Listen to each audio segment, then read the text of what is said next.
A very good evening to you. Thanks for joining us on the Thursday edition of the show.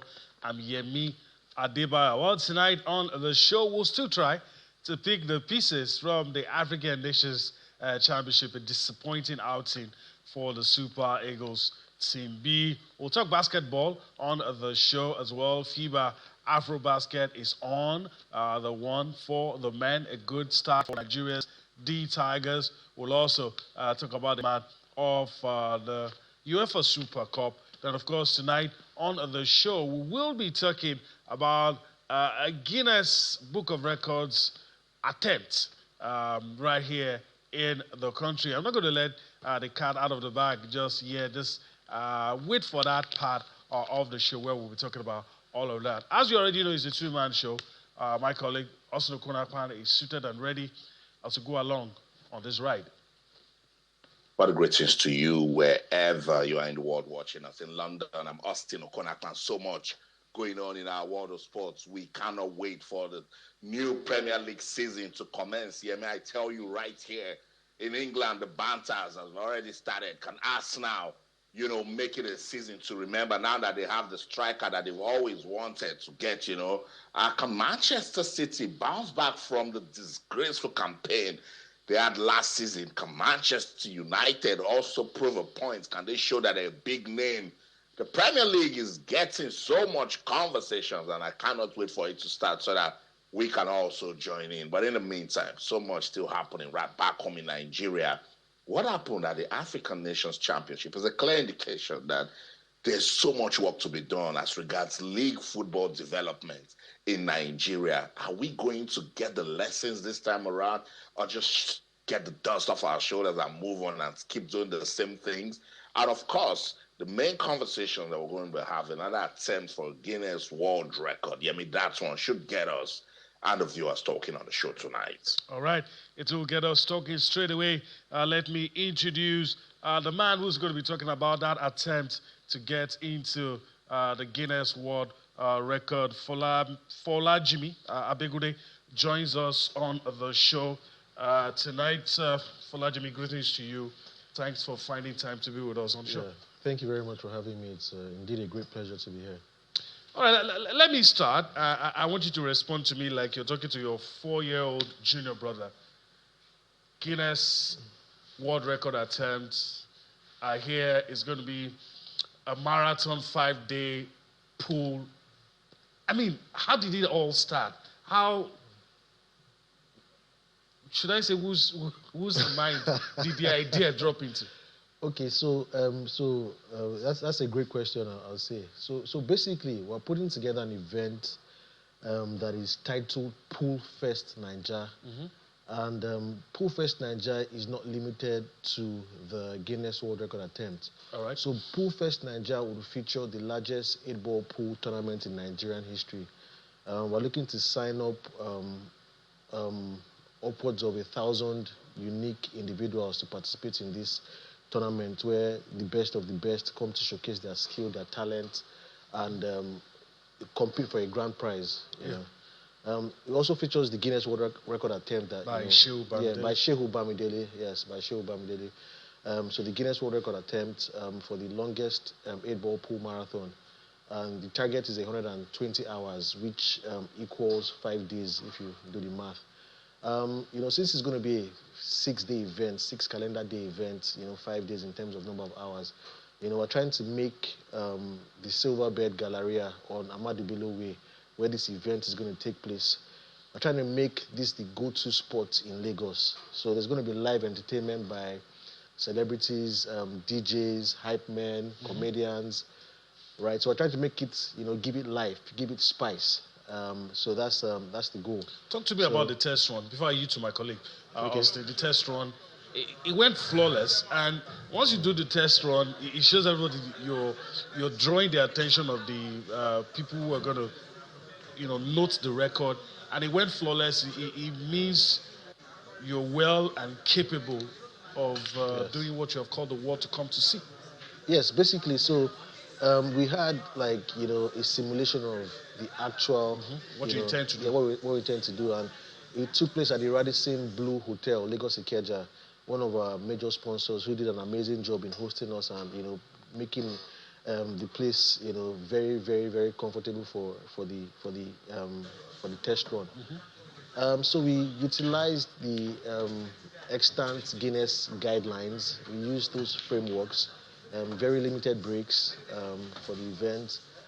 We had a wonderful show with Shehu playing upwards of 200 people in the space of 4 days between July 10 and July 13. And in the course of that test run, he didn't lose any game. On day 4, Sunday 13th of July, he was still. For out of curiosity, Yeah. for how long was he on his feet?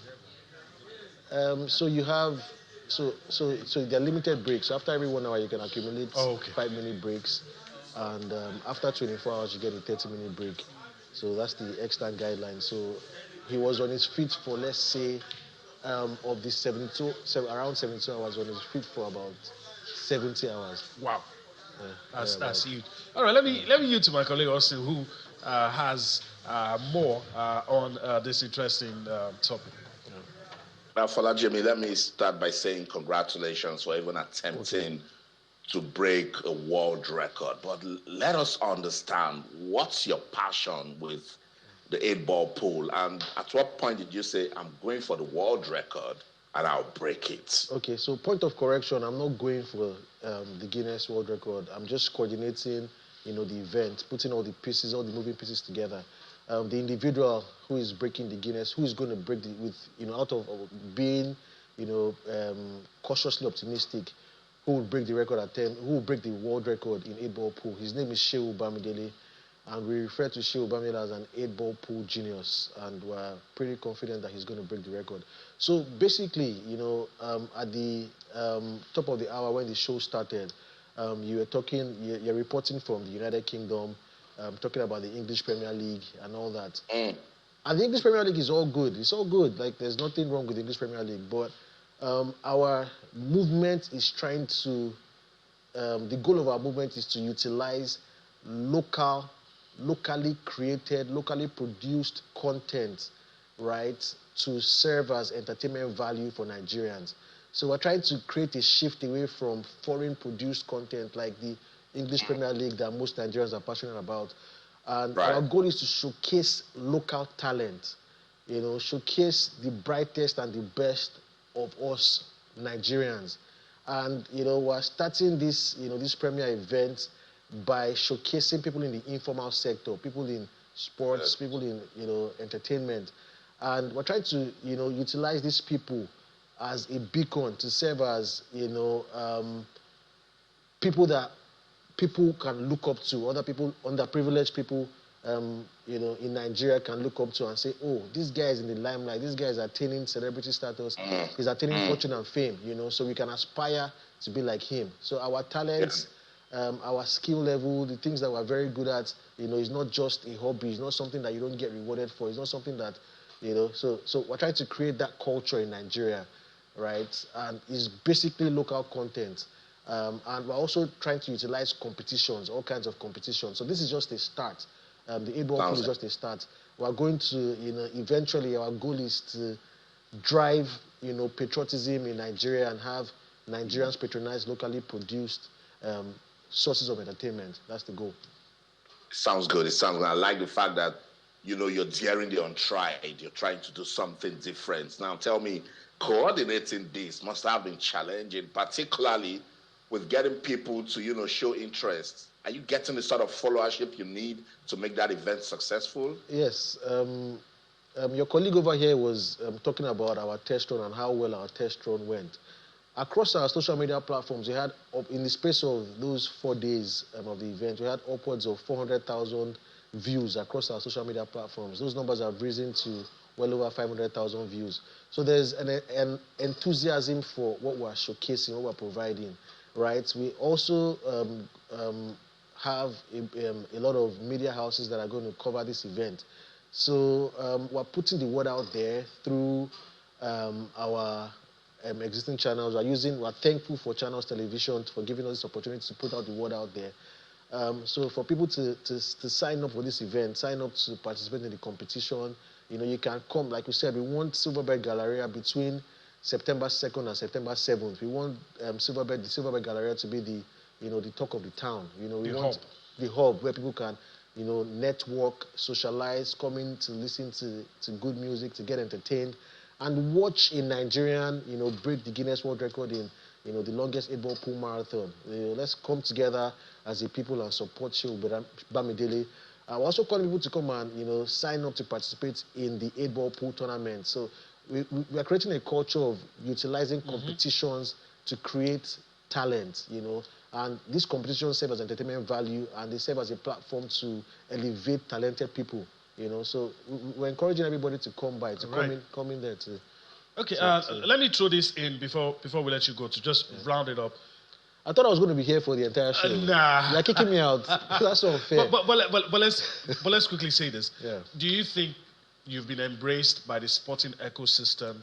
Do you think what you want to do with all of this, do you think it has been embraced in terms of followership, in terms of people buying into the idea, probably giving you some sort of backing? Yeah. Do you think you've gotten that? Yeah, so we have support from the Lagos State government, from the Office of the Senior Special Assistant to the Governor on Sports, Mr. Damilare Orimoloye. He's been working, very, very, closely with us in bringing this thing, to a success. We have brands like the Radisson Blue Hotel Lagos Ikeja that worked with us with the test run. They did an amazing job. We're very thankful to the Radisson Blue Hotel. We have the unsung heroes, the unsung heroes. Snooker Z. Snooker Z is another genius in Nigeria, a talented tech genius that put together an application that makes it seamless, the organizational process for the event, pairing people. It's part of the numbers. Yes, it's part of the numbers, pairing, thousands of people and, creating a system that ranks, pool players in Nigeria. He also has a streaming platform that we're utilizing. So snookerzy.com, a big shout out to Snookerzy. Done an amazing job for us. Johnny Walker brand too does amazing for us. The True Patriot and the Donkit clothing brands too have also been supportive. But we putting together an event of this scale, an event of this magnitude requires enormous resources. All right. A tremendous amount. So we're still out there for more support. All right. I guess those who should listen yes. Listen. Poolfestng.com. Visit poolfestng.com. Okay. So, Falajimi Abegude, I want to thank you for your time on the show today. Hopefully, when it is done, we'll probably have another conversation around all of this. We need to take a quick time out. When we return from that, we will be talking about the African Nations Championship. Stay with us.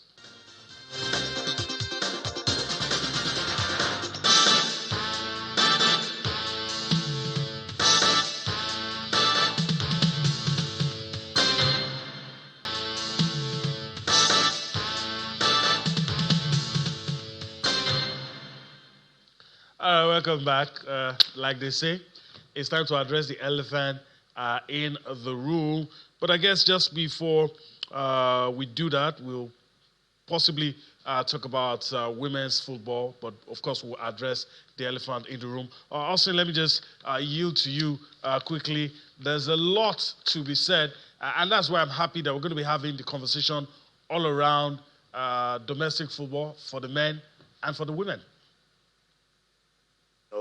Right after what happened with the Chan Eagles, there was a need for us to look back, reflect, and find ways to re-strategize, I think, or redefine league football in Nigeria. So when China Archery joins us, we're going to have that conversation. But as I said on the show the last time, it's 360 degrees branding. Everybody needs to come on board and say, in what ways can we make the league better? I've said from players to coaching to management to sponsorship, the media, fans education, everything. 360 degrees branding. And it's about time we get sincere with ourselves and say, if the league is a reflection of our country's football, then let's start looking for ways to get the government out of it. Because if the state governments keep Sponsoring football, Yemi, we will never take it to that stage where we treat it as business, where it will be productive, viable, And I've said it time and time again. Let's get a corporate league. God bless Ndukai Rabo when he was in charge of the league. That was what he was trying to do. Say, if it's just 10 teams that we have and we have it good, then let's run a proper league where we can be competitive, treat it as business, and grow the system. We didn't do that, and look at where we are. In fact, today, we cannot even say whether there's any form of structure in the league. So that conversation is very important, Yemi. It's one that we should keep having till we start seeing that we're in the right direction to make changes. Okay, we're about to go on a break, but let's quickly talk about the women. We'll do that before we go to the break. We'll talk about the women, and I want to talk about Nigeria's representative, Bayelsa Queens. I'll just go across in a bit to, of course, show you where they're in and where they're at as they try to make their way down to the big one. Talking about the CAF Women's Champions League. I'll just go across now to show you the teams they will be facing. And of course, you have it here in Group A, WAFU B qualifiers 2025. Of course, they will be up against ASEC Mimosas of Cote d'Ivoire, AS Guard National, the ones in Group A. But this is Group B where we have our own Bayelsa Queens, Police Ladies, Samnelli, and ASCO. They're teams from Ghana, Togo, and Benin. It is understandable because, of course, they are from the West African region. All right, to continue this conversation, let's quickly bring in a respected journalist, a voice, a well-respected voice in Nigerian football, also a commentator. China Cheru joins us now. Greetings to you, China. Thanks for finding time to be with us on the show tonight.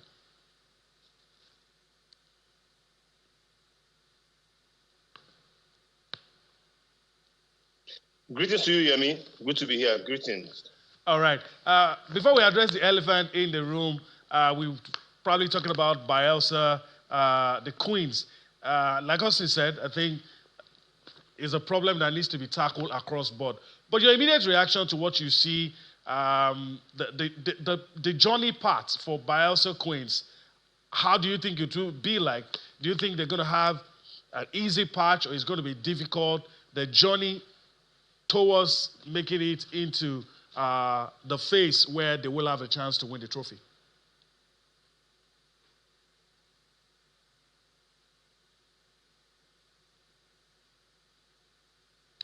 Okay, just your immediate reaction, if you can hear me, China, your immediate reaction to the draw. I thought that was for Austin. Oh, okay. Bayelsa Queens, I thought that was for Austin, yeah. We hope they can go through. There was a time in women's football that if CAF has said the Champions League for women, we know we would have won it every year for 15 years. There was a time like that. But right now, even in women's football, we're not really sure. So I guess the Queens do their best. It's West African opposition, always going to be difficult. But like I said, those times are gone. Those times are long gone. There was a time that Nigeria was clearly the best women's football playing nation in Africa. We never built on anything. We never built structures. We never improved on training. We never improved on facilities. We just reveled in the fact that we could win every African Women's Championship. Same can be said at this time. So when the Queens or any women's football club is going to play in the CAF Champions League, we can only be hopeful that they can make it to the next stage. And that's what I have right now, hope. Not that I have any, any tangible thing to hold on to say, look, with this, they can progress. Nothing. Just hope, right, Yemi? All right, let me attempt to jump the gun. Here, even though we're about to talk about the chat. Do you feel it's the same problem across board? We all agree that the talent is there. Do you think it's the same problem across board for the men and the women, talking club football, especially as shown by what happened at the Chan? Yes, it is. It's the same problem. I mean, at the time, we clearly dominated women's football. The other African nations are building. The South Africans took their time. They were not winning the WAFCON. but we are building their league. We are building their talents. Equatorial Guinea was building. Morocco was building. They were all building. We just sat back and felt we are the best. So we didn't build on anything. We really didn't build. We talk about AIM in men's football. Same thing. We won the Champions League twice in succession. Did we build on anything? Nothing. So I'll just tell you that it's the same problem that affects the men, that affects the women. We chose not to build because we thought we had structures when we had nothing. And that's why we are where we are right now. Okay, let me yield to Austin, who probably has more on this. I know China will agree with me. We talk about this, on different platforms, and it's time we get into a thought-provoking conversation. China, where do you think we can start? Because we have seen it now that if the league is a reflection of our football, then we have not started.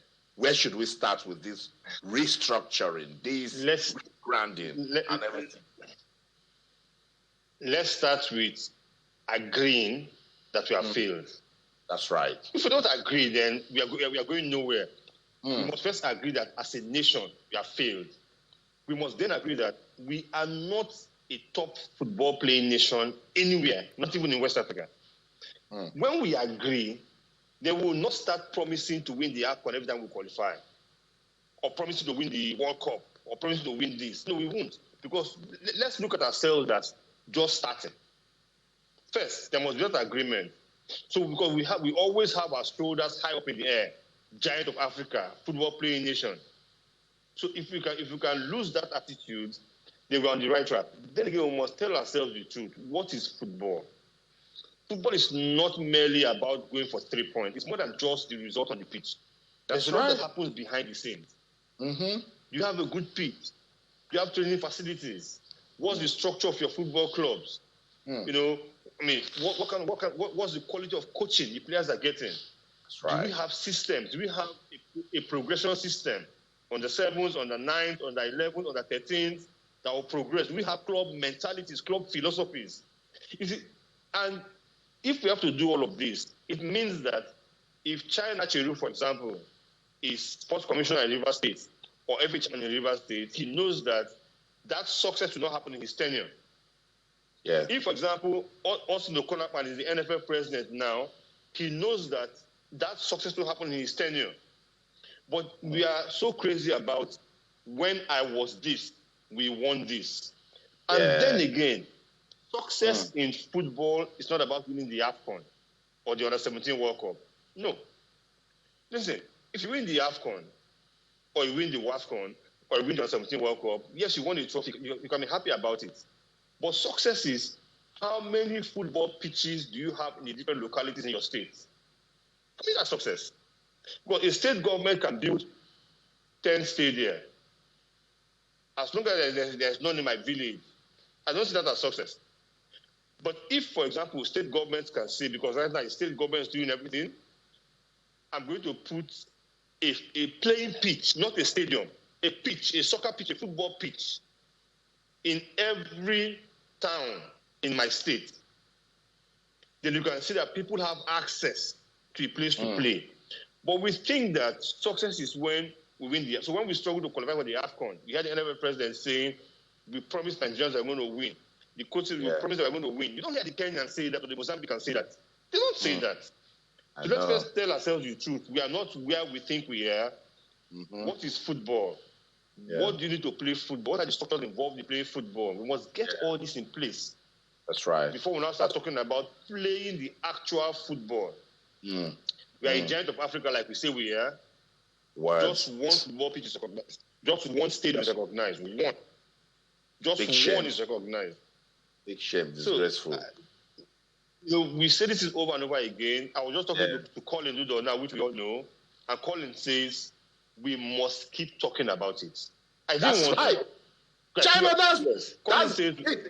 Colin was so apt. I was speaking to a former NLO chairman just before I came on the show, and I was like, Austin, you've been saying this thing, and nobody's listening. I said, I will keep talking about it. China, we must keep talking about it, And I like the way you answered that question, that we need to agree that we have failed. Because we think that we are achieving success when we go out there, maybe we win or we do fire brigade approach. We're not winning in any way. We're not building. There's no peep into any future. And I tell you, what we're seeing at the Chan, it's a clear testament. Just hold your thoughts, China. Let's go listen to Coach Eric Sekushel.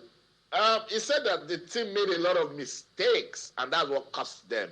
Let's listen to when we come back. China actually will try to relate how the league affected these Chan Eagles. Listen to Eric Shell. The game starts, and during 20 minutes, the player are focused. We score a goal.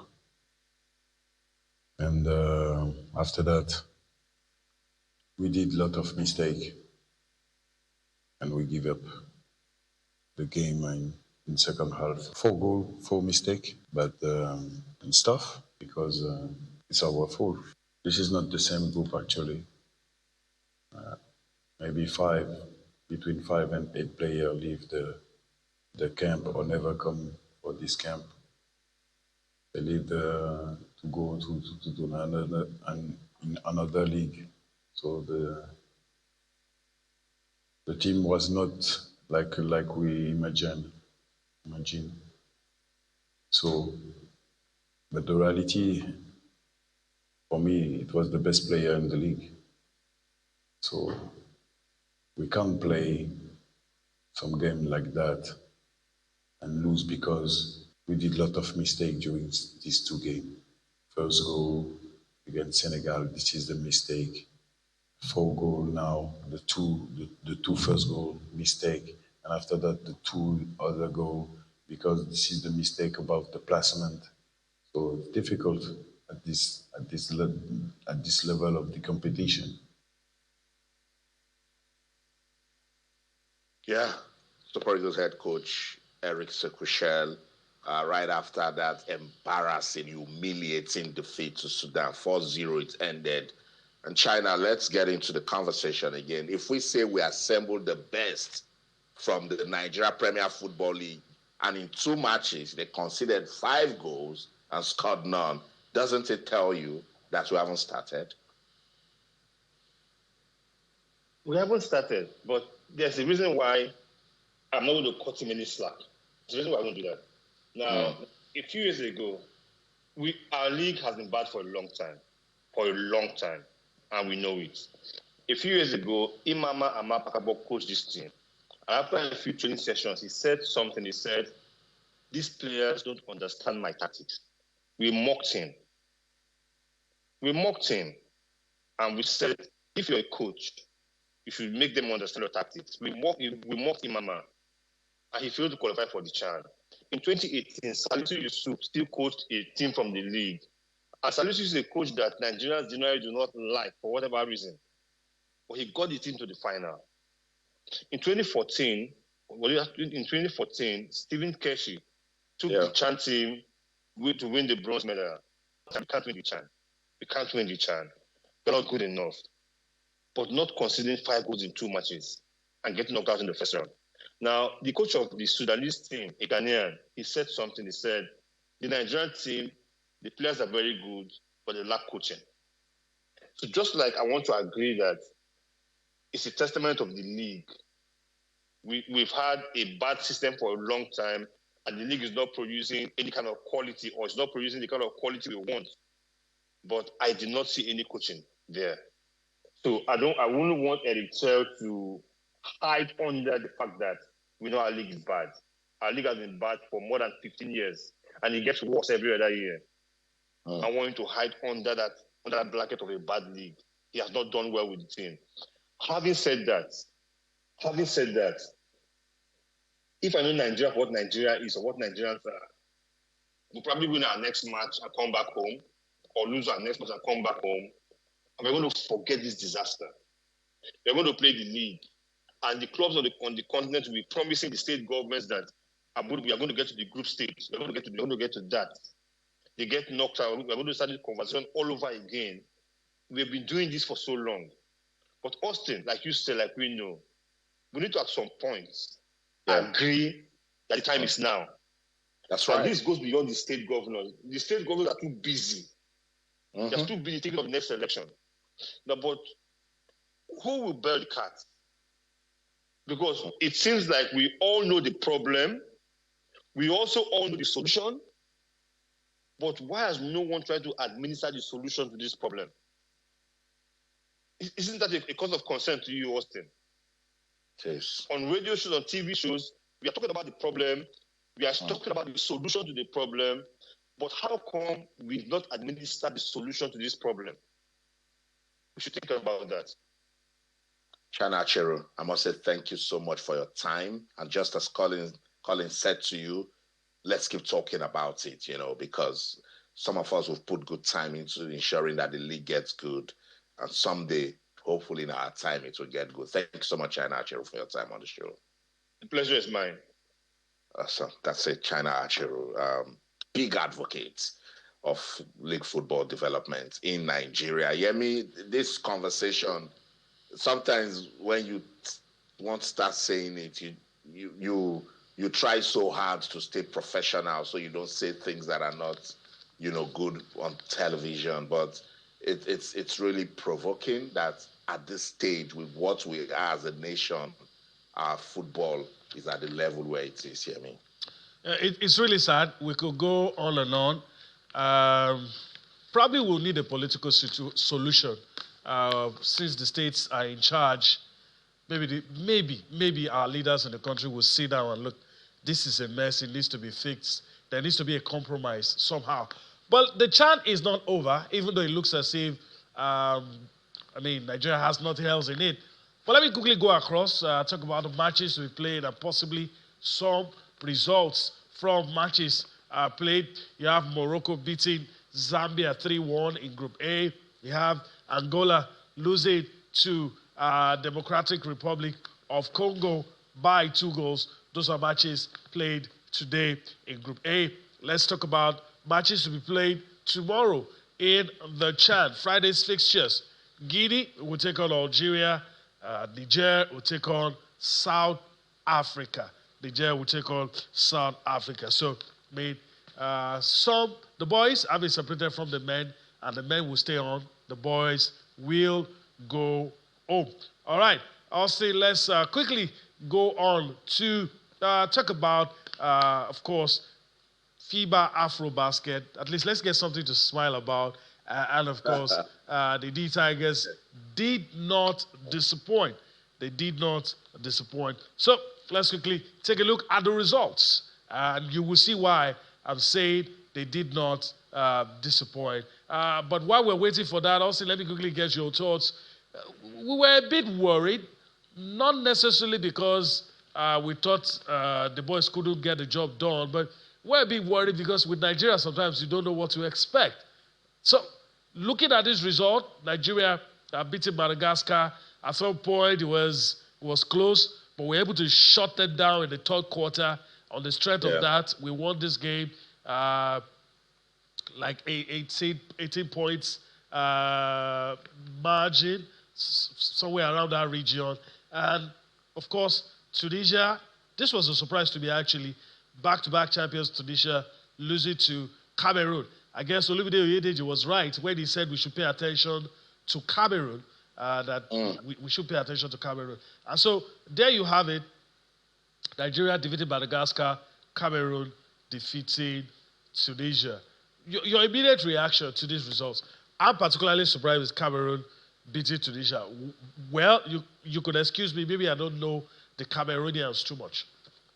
Yeah, but they've done a lot of work, and I like what the likes of Cameroon, Angola, Rwanda, they are looking at other aspects of their sports that is not doing so well and then find a way to get into it. Olumide said it because he's close to home with their development. And he said this is a team that can, get us talking. And boom, first game, Tunisia, 10-year unbeaten record, Yemi. They've been unbeaten since 2015. And Cameroon shattered that record. Tells you that the next match that the G Tigers will play against Tunisia will be a tough one because Tunisia will come out with everything that they've got, to see how they can win that one. But that game against Madagascar, that was the right way to start. First quarter, Navy, but the D Tigers did just enough to win the first quarter. That one ended 18-14 points. Second quarter, they consolidated a beat. They won it 23-20. The game was looking like there was no direction. We couldn't tell where it's going. Then, boom, in the third quarter, they got into beast mode. They won it 17-9 points. Caleb Agada, the point guard, was on fire, did all the right things. And in the fourth quarter, they wrapped it up, winning 22-13 to take the points to 77 to Madagascar's 59. Let's listen to Coach Mohamed Abdurrahman and the man that did all the magic for Nigeria with 22 points, Caleb Agada, right after that one against Madagascar.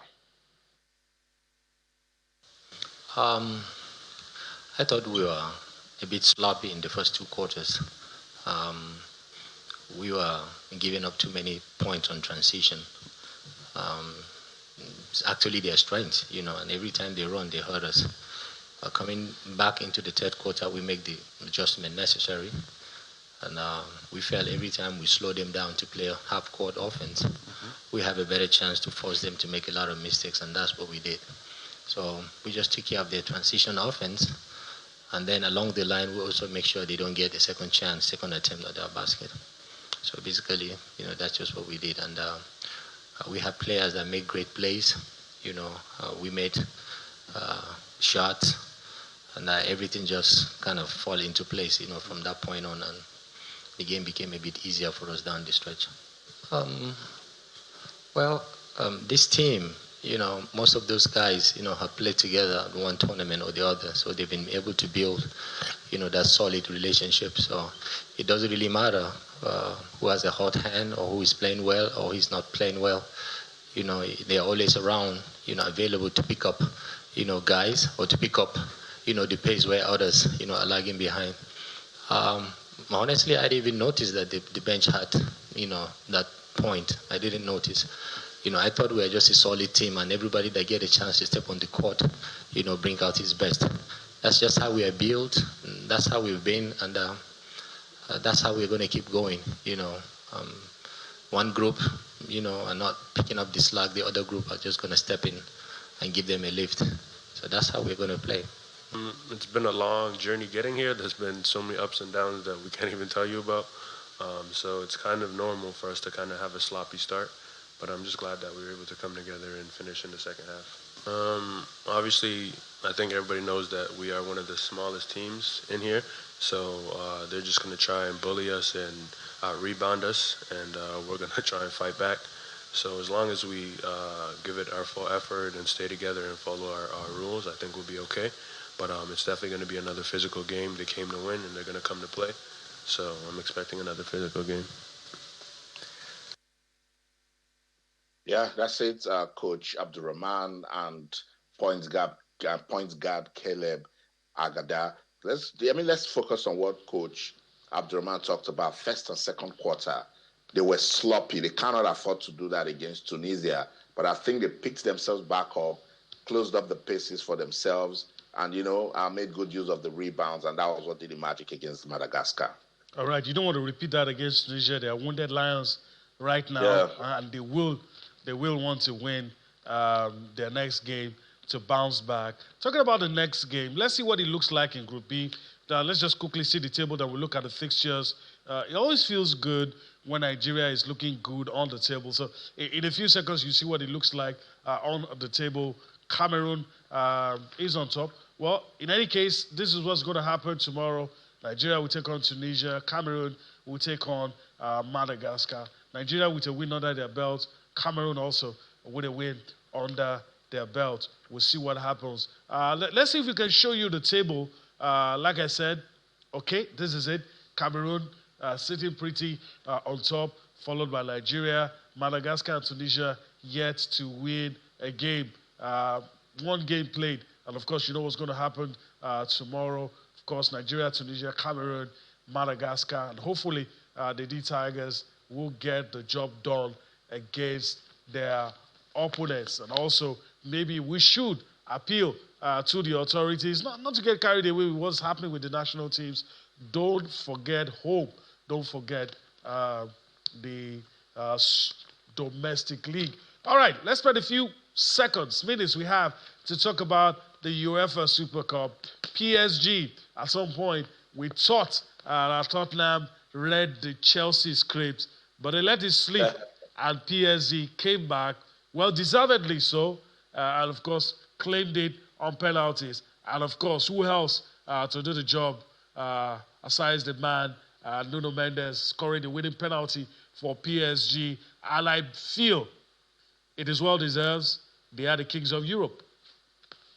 Yeah, I don't know about well deserved, because Tottenham had that game, right from the start, and then they just allowed it to slip. So right here, followers of football in England, they will not agree with you that PSG, got it. Even with the penalty shooter, PSG lost first, and then Tottenham didn't just, it was theirs to take, and they didn't just want it. And you could tell how much of a relief it was for Luis Enrique and his team, because losing back-to-back, cup, games to English teams would have been devastating for them. So they really celebrated that one. It was good for them. Thomas Frank will look at his team and also be proud, because they actually did give it a go. Let's listen to him on the show tonight. The players gave everything. Playing against one of the best teams in the world, maybe the best at the moment, and I think we 75, 80 minutes, perfect, almost giving nothing away against, they put 4 players with unbelievable individual quality on the pitch. So very, very proud. I knew that we had to do something a little bit different against PSG. So it was like a special operation, and it was medical terms. The operation succeeded, but the patient died. So it's not that good in the end. But no. So we worked on a game plan that was a little bit different, and very, very close to succeed.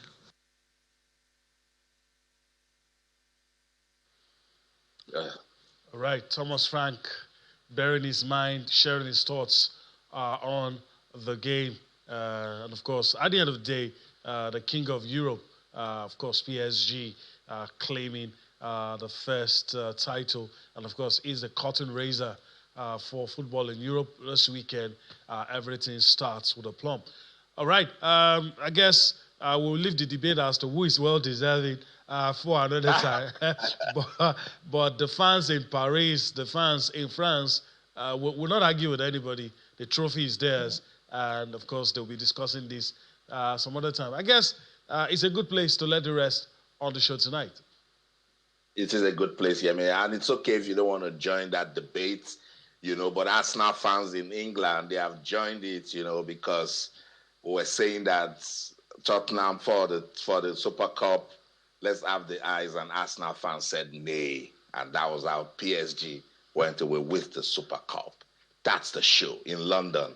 I'm Austin Okonakwa, and in everything you do, remember to keep talking sports. Bye for now. That's the show. Well, we do hope you've enjoyed everything we've been able to bring to you tonight. Still one more edition before the week runs out. Enjoy the rest of your day. We'll see you tomorrow. I'm Yemi Adebayo. Bye-bye now.